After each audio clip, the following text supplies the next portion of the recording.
नमस्कार, आप देख रहे हैं विंद फर्स्ट। मैं आपके साथ उर्वशी, मेरे साथ है अंजलि। हमारे खास कार्यक्रम मीडिया स्कैन में आपका स्वागत है। यहाँ हम मुख्य अखबारों की मुख्य खबरें आपके साथ साझा करते हैं। सबसे पहले विंद की खबरों के साथ हम शुरू करते हैं। हमारी मुख्यतः खबरें स्थानीय होती हैं जो लोगों से जुड़ी रहती हैं। अंत में हम आपके लिए दिन पर कार्टून पर बात करते हैं। तो चलिए शुरू करते हैं। सबसे पहले खबर की बात करें तो हमारे पास पत्रिका और दैनिक भास्कर दोनों में खबर है चित्रकूट में जो कल घटना हुई है। हेडलाइन है पत्रिका की कि चित्रकूट में भीषण सड़क हादसा हुआ है, 8 लोगों की जान चली गई है। मरने वालों में 7 पन्ना जिले के रहने वाले हैं। हेडलाइन है कि गंगा स्नान कर लौट रहे श्रद्धालुओं की जीप बस में घुसी, एक ही परिवार के 6 लोगों की मौत हो गई है। चित्रकूट में मंगलवार की दोपहर 12:30 बजे की घटना बताई गई है। 8 लोगों की जान चली गई है। वहीं मरने वालों में 6 लोग पन्ना जिले के ही एक ही परिवार के हैं। प्रयागराज से स्नान करके वापस लौट रहे थे। 7 अन्य घायल हुए हैं जिनका प्रयागराज में उपचार चल रहा है। जी, तो वहीं हम अगली खबर की बात करेंगे। ये खबर उर्वशी सभी न्यूज़पेपरों में दर्शाई गई क्योंकि ये बड़ा हादसा है। जी, अब हम अगली खबर की बात करेंगे तो एग्जिट पोल को लेकर है कि जो न्यूज़ चैनल्स होते हैं वो अपने अपने तरीके से एग्जिट पोल निकालते हैं, जिस पर बैन लगा दिया गया है। प्रशासनिक अमला इस पर बैन लगा दिया है कि 30 नवंबर तक, ये सिटी स्टार पेज पर है, स्टार समाचार में, एग्जिट पोल पर 30 तक रहेगा प्रतिबंध, यानी कि 30 नवंबर तक प्रतिबंध रहेगा। मध्य प्रदेश विधानसभा निर्वाचन 2023 की आदर्श आचार संहिता प्रभावशील है। मुख्य निर्वाचन पदाधिकारी अनुपम राजन ने बताया कि आदर्श आचार संहिता के दौरान 30 नवंबर की शाम 6:30 बजे तक निर्वाचन के संबंध में किसी भी प्रकार के एग्जिट पोल का आयोजन प्रिंट या इलेक्ट्रॉनिक मीडिया के परिणाम प्रकाशित नहीं कर सकते हैं। कोई भी हो वो इसको प्रकाशित नहीं कर सकते हैं। और एक और बात उर्वशी की मतगणना का प्रशिक्षण 23 नवंबर को होगा, यानी कल मतगणना का प्रशिक्षण होगा, जिसमें कलेक्टर ने कहा है कि जिला पंचायत अध्यक्ष, नगर पंचायत अध्यक्ष, महापौर, ये लोग मतगणना के अंदर नहीं जाएंगे। फ़ोन, मोबाइल, अन्य कोई भी चीज़ें वहाँ पर वर्जित है, को आप लेकर अंदर नहीं पहुँच सकते। और ये 2 बजे से चलेगा, शाम 4 बजे तक मतगणना का कार्यक्रम चलेगा। जी। अगली खबर की बात करें तो हमारे पास पत्रिका में भी इस खबर का जिक्र है और दैनिक भास्कर में भी है। रीवा प्राइम पेज पर है। स्मार्ट मीटर का लोगों ने विरोध किया है, अधिकारी बोले काट देंगे बिजली। यानी स्मार्ट मीटर जो है वो घरों पर लगाने के लिए अधिकारी पहुंचे, लेकिन जो आम जन है उन्होंने मना कर दिया लगवाने से। कहा गया है कि उपभोक्ताओं को जो है तो ज़्यादा रीडिंग आने का डर है। लिखा गया है कि अधिकारियों ने इसकी सूचना शहर संभाग के कार्यपालन यंत्री नरेंद्र मिश्रा को फोन पर देकर बुलाया। मिश्रा ने पहुंचते ही कहा कि यदि कोई विरोध करेगा तो वह पूरे मोहल्ले की बिजली सप्लाई कटवा देंगे। इस बात पर MIC सदस्य धनेंद्र ने विरोध किया और कहा कि विद्युत वितरण कंपनी की मनमानी नहीं चलने देंगे। जिन उपभोक्ताओं के यहाँ स्मार्ट मीटर लगाए जा रहे हैं उनसे किसी तरह की बात नहीं की जा रही है। पहले से लगे अच्छे मीटरों को बदला जा रहा है। ये स्मार्ट मीटर लगाए जा रहे हैं, इनमें रीडिंग अधिक आने की आशंका है, जिसकी वजह से उपभोक्ताओं को ये डर सता रहा है। लिखा गया है कि रीवा से ही मीटर लगाने की शुरुआत की गई है। ये जो स्मार्ट मीटर जिसे कहा जा रहा है, जिसको लेकर उपभोक्ता जो है वो परेशान है, तो रीवा से ही इसकी शुरुआत हो रही है। तो ये बिजली को लेकर जी, इसमें एक और खबर है कि ये जो मीटर रीडर है, जो रीडिंग लेता है, और बिजली लाइनमैन, ये दोनों 5,000 रुपये की रिश्वत भी लिए हैं और उसमें रंगे हाथ पकड़े गए हैं। उनकी फ़ोटो जो है वो वायरल हो गई है। जी, तो अब हम अपनी अगली खबर की बात करेंगे। तो अगली खबर हमारी शराब को लेकर है। शराब आए दिन आप देखते होंगे कि कहीं ना कहीं एक बड़ा आबकारी विभाग का कारनामा होता है, लेकिन उसके बावजूद लोगों में आज तक वो नहीं आ रहा, उनके अंदर डर ही नहीं है। खुलेआम वो शराब बेचते हैं और तस्करी के इतने बड़े बड़े केस सामने आते हैं। कल इतने, मतलब हम लोग न्यूज़पेपर में हर दिन देखते हैं कि आबकारी विभाग कहीं ना कहीं ताना ठप्पा मारता है, लेकिन उसके बाद भी लोग शांत नहीं हो रहे हैं। ये है जागरण पे, मऊगंज रीवा पेज पर, सुहागी थाना क्षेत्र के गांवों में नहीं रुक रही शराब की पैकारी। यानी कि इसमें बताया जा रहा है कि जो जिम्मेदार हैं वो मौन साध रखे हैं। इस कहीं भी कोई कार्यवाही करते हैं, लेकिन उसके बाद भी इन पर कोई असर नहीं पड़ रहा है। बताया जा रहा है कि आबकारी द्वारा रजिस्टर्ड मदिरा की दुकानें क्रमशः सुहागी, चाकघाट, चिल्ला, चंद्रपुर, त्योथर, गढ़ी, केराव, रायपुर में खोली गई हैं, लेकिन उनके बाद भी गुप्त रूप से कई जगह शराबें जो हैं वो बिक रही हैं। और इसमें कहते हैं ना, एक कहावत है कि बाप बड़ा ना भैया, सबसे बड़ा रुपया। तो शराब को लेकर ये कहावतें चली आ रही कि शराब है तो सब है। शराब के चलते आज का युवा वर्ग इसमें सबसे ज़्यादा अग्रसित होता जा रहा है। वो हमारे यहाँ नशे की इतनी बड़ी लत लग चुकी है युवाओं में कि उनको इस चीज़ से बाहर निकालना बहुत दूर डर भरी बात हो रही है। वहीं दूसरी ओर ऐसी हालत है कि शराब की आबकारी विभाग इतने जो कार्य है वो कर रही है, उसके बाद भी लोगों को ये डर नहीं सता रहा है, जगह जगह शराबें बिक रही हैं। जी बिल्कुल, बड़ी बात है ये। हाल ही में हमने एक बड़ी खबर पढ़ी थी जहां पर नशे के कारण नशा केंद्र में परिवार वालों ने छोड़ दिया, फिर वहां पर उनके साथ एक हैरेसमेंट हुई। तो ऐसी खबरें सामने आती हैं और ये चौंका देने वाली खबरें होती हैं नशे को लेकर। अगली खबर की बात करें तो ये खबर भी दैनिक भास्कर और पत्रिका ने प्रमुखता से छापा है। लिखा गया है, ये खबर जवा की है, अतरैला थाना क्षेत्र की। यहाँ पर पत्रिका में हेडलाइन है, गड्ढों में तब्दील हुआ अतरैला चौखंडी तिराहा, आए दिन हादसे होते हैं। दो पहिया वाहनों के लिए सबसे ज्यादा यहाँ पर हादसे बताए गए हैं। लिखा है कि एमपीआरडीसी के अधीनस्थ जदुआ अतरैला चाक घाट टू लेन मार्ग अतरैला बाजार चौखंडी तिराहे में जानलेवा बन चुकी है सड़क। तिराहे पर सड़क में बड़े बड़े गड्ढे हो गए हैं, वहीं कटीली झाड़ियों से भी मार्ग घिर गया है, जिससे आए दिन दोपहिया वाहन चालक सहित अन्य वाहन चालक गिरकर दुर्घटना का शिकार हो रहे हैं। तो ये एक तरह से इस खबर को अभी 2-3 दिन पहले भी मैंने अखबार में पढ़ा था। तो सड़कों को लेकर जो लापरवाही देखी जा रही है, जिसकी वजह से मौत तक हो रही है, तो एक तरह से तो सावधानी बरतनी चाहिए। आराम से जो वाहन चालक हैं उन्हें एहतियात बरतना चाहिए। उसी तरह से जो आला अधिकारी हैं उन्हें भी ध्यान देने की आवश्यकता है। जी बिल्कुल, सड़क की समस्या तो आए दिन सामने आती रहती है कि यहाँ ये हाल है। कहीं ना कहीं रोड खराब होने की वजह से ही इतने सारे एक्सीडेंट हो रहे हैं। अब हम बात करेंगे अपने रीवा पे ही एक अच्छी खबर हम बताएंगे। ये स्पोर्ट्स स्टार समाचार के स्पोर्ट्स पेज पर है कि रीवा एवं सिंगरौली तथा सतना एवं सीधी की टीमों के बीच खेले जाएंगे मैच। रीवा टीम के कप्तान बनेंगे शिवांग। रीवा जिले के अंडर 20 क्रिकेट टीम की घोषणा रीवा जिला क्रिकेट टीम चयनकर्ताओं के द्वारा की गई है। टीम की कप्तानी ऑलराउंडर शिवांग कुमार करेंगे और ये मध्य प्रदेश क्रिकेट एसोसिएशन के दिशा निर्देश के अनुसार रीवा डिविजनल क्रिकेट एसोसिएशन चल रहा है, जिसमें हमारे विंध्य क्षेत्र के 4 जिले शामिल हैं। और इनमें ये मैच होगा 22 नवंबर 2023 से हो रहा है, जो 3 दिवसीय सेमीफाइनल मैच खेला जाएगा। तो ये इसमें हमारे शिवांग कुमार कप्तान जो है, उनके अलावा और भी सारे क्रिकेटर हैं, अमरजीत यादव, अनंत वर्मा, रोहित गुप्ता, हर्षल शुक्ला, कमलराज तिवारी, सोमदीप सिंह, विनीत सिंह बघेल, विकास शर्मा, पीयूष पटेल, राज मिश्रा, सुदीप तिवारी, ऐसे कई सारे लड़के हैं जो इस मैच का हिस्सा बनेंगे। अब हम बढ़ते हैं अपनी प्रादेशिक खबरों की ओर। तो प्रादेशिक खबरों पे हम रुक करते हैं।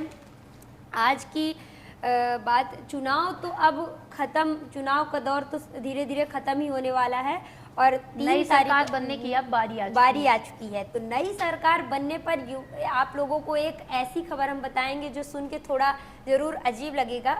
मध्य प्रदेश के प्रत्येक नागरिक के ऊपर 47,000 रुपए का कर्ज है, बताया जा रहा है। ये रिपोर्ट आई है स्टार समाचार में, ये खबर है कि मतदान संपन्न हुआ, ऋण को लेकर बढ़ रही है चिंता। नई सरकार को विरासत में मिलेगा 3.85 लाख करोड़ रुपए का कर्ज। जी, जो नई सरकार आएगी उसको तोहफे के तौर पर इतना कर्ज मिल रहा है मध्य प्रदेश में। और बताया जा रहा है कि 3.14 लाख करोड़ का बजट था। गौरतलब है कि मध्य प्रदेश सरकार 23-24 का बजट 3.1 लाख करोड़ रुपए का है, लेकिन उसके बावजूद भी 26.2% हिस्सा वेतन भत्ते और ब्याज की अदायगी में चला गया। अगर अब आगे की बात करें तो ये प्रतिशत बढ़ गया है। कहीं ना कहीं जो मध्य प्रदेश का एक नीचे तबके का इंसान या बड़े हर एक के ऊपर 47,000 रुपए का कर्ज बोझ के रूप में बना हुआ है। जी बिल्कुल, जिस तरह से मध्य प्रदेश में कहा जाता है कि पूरे भारत देश के अगर सभी राज्यों की बात की जाए, केंद्र शासित प्रदेश की बात की जाए, तो मध्य प्रदेश एक ऐसा राज्य है जहां सबसे ज़्यादा योजनाएं चलाई जाती हैं, सबसे ज़्यादा रेवड़ियाँ बांटी जाती है, रेवड़ियों के तौर पर पैसे बांटे जाते हैं, सुविधाएं बांटी जाती हैं यहाँ पर। तो इसको लेकर इतना कर्ज तो एक आम सी बात है कि 47,000 रुपए के हम खुद कर्जदार। ऐसा भी नहीं है कि ब्याज नहीं दिया जा रहा, ब्याज भी हर साल बताया जा रहा है कि 20,000 करोड़ रुपए का ब्याज भी भर रही है मध्य प्रदेश सरकार। तो कहीं ना कहीं ये रेवड़ियों का ही असर है कि जो आप लोगों के ऊपर 47,000 रुपए का कर्ज है। अगली खबर की बात करते हैं तो अगली खबर की बात करें तो प्रदेश स्तर पर पत्रिका में ये खबर है कि यहाँ पर जब ट्रेनें भरी रहती हैं तो दलाल अब सीट दिलवाने का काम कर रहे हैं। हेडलाइन है कि वेटिंग जितनी भी हो, पैसे दो और सीट लो। यात्रीगण कृपया ध्यान दें, त्योहारी सीजन में ट्रेनों में बेतहाशा भीड़ है, इसका फायदा दलाल उठा रहे हैं। रेलवे स्टेशन पर दलालों की गैंग सक्रिय है, वे टिकट की कतार में लगे यात्रियों को बुलाकर कंफर्म टिकट दे रहे हैं। कंफर्म सीट न मिलने से परेशान यात्री भी उनके झांसे में आ रहे हैं। दलाल 300 से 350 रुपए अधिक वसूल करके, यानी 300-350 रुपए अधिक लेकर और उन्हें टिकट दिलवा रहे हैं। जी अगली खबर की हम बात करेंगे तो स्टार समाचार पे ही एक और खबर है कि चुनाव नहीं लड़ने वालों के लिए नया फरमान जारी। जो विधायक चुनाव नहीं लड़े हैं उनके लिए एक और नया फरमान जारी हो गया है। प्रदेश के 34 विधायकों को सरकारी आवास खाली करना होगा। सूची में पूर्व मंत्री भी हैं शामिल। इसमें बताया जा रहा है कि जो अब प्रदेश की नई सरकार बनेगी उसके लिए जो 34 विधायक हैं वो चुनाव नहीं लड़े थे, अब उनको अपने सरकारी आवास खाली करने होंगे, जिसमें पूर्व मंत्री भी शामिल हैं। मध्य प्रदेश की नई सरकार के गठन के बाद विधानसभा विश्राम गृह के आवासों को खाली कराने के कवायद शुरू हो गई है। मौजूदा समय में 24 विधायक जो हैं उनको अपने कार्यालय और नई विधानसभा के शपथ लेते ही खत्म हो जाएगा। इन्हें कहा जा रहा कि पार्टी से टिकट नहीं दिया गया था, जिनमें हमारे विंध्य क्षेत्र के भी दो विधायकों का नाम है, श्यामलाल द्विवेदी, पंचूलाल प्रजापति भी शामिल हैं और कई सारे विधायक हैं जैसे कि सीताराम आदिवासी, राकेश मवई, मेवाराम जाटा और रक्षा सुमानिया। ऐसे 34 विधायक हैं जिनको अपने आवास खाली करने होंगे अभी जो सरकार बनेगी उनके लिए। जी अब हम ये रही हमारी प्रादेशिक खबरें। अब हम बढ़ते हैं हमारी नेशनल खबरों की ओर। तो सबसे पहले एक छोटे से कॉर्नर में दैनिक भास्कर के फ्रंट पेज में दिया गया है कि पतंजलि दवाओं के बारे में गलत दावे बंद करें, सुप्रीम कोर्ट का कहना है।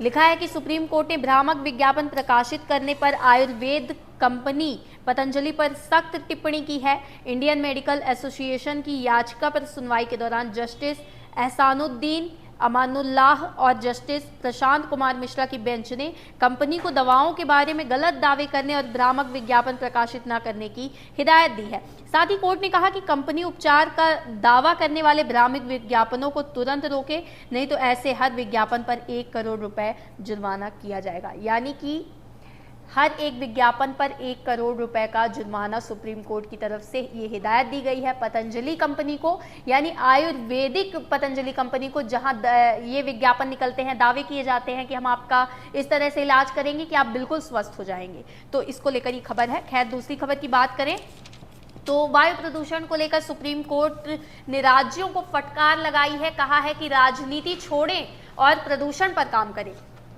हेडलाइन है कि पराली का समाधान सरकारें खोजें, किसानों को विलेन न बनाएं। कोर्ट का कहना है, सुप्रीम कोर्ट ने कहा कि केंद्र और राज्य की सरकारें राजनीति छोड़कर प्रदूषण रोकने के लिए पराली जलाने से रोकने के समाधान ढूंढे। एक दूसरे पर गलतियां थोपने से खामियाजा जनता को उठाना होगा। आप इसे कैसे कर सकते हैं, इससे हमें मतलब नहीं है, यह आपकी समस्या है। कोर्ट ने पराली निपटाने की प्रक्रिया फ्री करने और इंसेंटिव देने का भी सुझाव दिया है। यानी राज्यों को जो फटकार लगाई है सुप्रीम कोर्ट ने सरकारों को कि राजनीति थोड़ा कम करके और समस्याओं पर बात कर ली जाए। यहीं थोड़ा सा संकट के बारे में लिखा गया है कि बिहार और हरियाणा से सीखें सभी राज्य। ये टिप्पणी भी सुप्रीम कोर्ट ने की है। सुप्रीम कोर्ट ने सरकारों को हरियाणा बिहार से पराली से निपटने के इंतजाम का अध्ययन करने को कहा। कोर्ट ने कहा बिहार के किसान पराली हाथ से काटते हैं, इससे खेतों में अवशेष नहीं बचते, इन्हें जलाना नहीं पड़ता। किसानों को वित्तीय प्रोत्साहन देने का तरीका हरियाणा से और पंजाब से सीखें। जी बिल्कुल, इसमें 3 राज्यों को फटकार लगाई गई है उर्वशी जी, तो जिसमें उत्तर प्रदेश भी शामिल है। अब हम बढ़ते हैं अपनी अगली खबर की ओर। तो उत्तराखंड टनल हादसा अभी पिछले 10 दिनों से चल रहा है, जिसमें आज एक खुशखबरी आई है। जी। दैनिक जागरण के फ्रंट पेज में ये खबर है कि उत्तराखंड टनल हादसा में मजदूरों को बाकी टाकी पर हुई बातचीत, गर्म खाना भी पहुंचाया गया।